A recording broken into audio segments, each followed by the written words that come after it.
महाराष्ट्र शासन कृषी विभागाच्या तालुका कृषी अधिकारी कार्यालय व कृषी तंत्रज्ञान व्यवस्थापन यंत्रणा आणि कृषी महाविद्यालय महाड यांच्या संयुक्त विद्यमाने 21 ऑगस्ट रोजी रानभाजी महोत्सवाचे आयोजन करण्यात आले होते।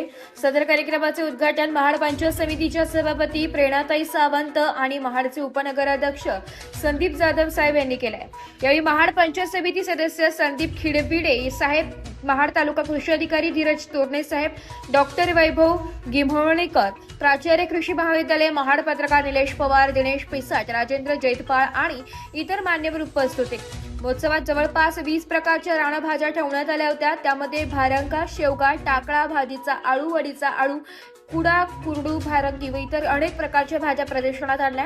प्रत्येक रानभाजीच्या आरोग्यासाठी असणारे महत्त्व सविस्तर पोस्टर लावण्यात आले होते। या महोत्सवाचा मुख्य उद्देश रानभाज्याबद्दल आयुर्वेदात आरोग्यासाठी किती महत्त्वाचे स्थान आहे, शाश्वत वापरासाठी प्रोत्साहन, संवर्धन व जनजागृती आणि रानभाजीबद्दल स्थानिकांच्या माहिती संकलन हा असून कृषी विभागाने विशेष प्रयत्न केला।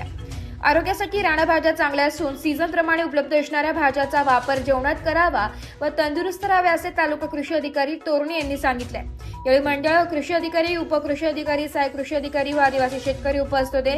कार्यक्रमाचे नियोजन कृषी विद्यालय मोहप्रे आणि नितीन मोरे, सहाय्यक तंत्रज्ञान व्यवस्थापक आत्मा यांनी केले। नमस्कार, मी डॉक्टर वैभव जगन्नाथ गिम्होळणेकर, प्राचार्य कृषी महाविद्यालय महाड। महाराष्ट्र शासन कृषी विभाग आणि कृषी महाविद्यालय महाड यांच्या संयुक्त विद्यमानाने आपण आज इथे रानभाज्या प्रदर्शनाचं आयोजन आपण इथे केलेलं आहे। जास्तीत जास्त लोकांपर्यंत रानभाज्याची ओळख, रानभाज्या बनवण्याची सोपी पद्धत आणि त्यांचे आरोग्यदायी फायदे हे लोकांपर्यंत माहीत व्हावे यासाठी या कार्यक्रमाचे आज आपण आयोजन केले आहे। त्या ठिकाणी जास्तीत जास्त शेतकऱ्यांनी, महाडवासियांनी किंवा नागरिकांनी जास्तीत जास्त लाभ घ्यावा। धन्यवाद। मराठी न्यूजसाठी कोकण विभागीय संपादक निलेश लोखंडे, महाड।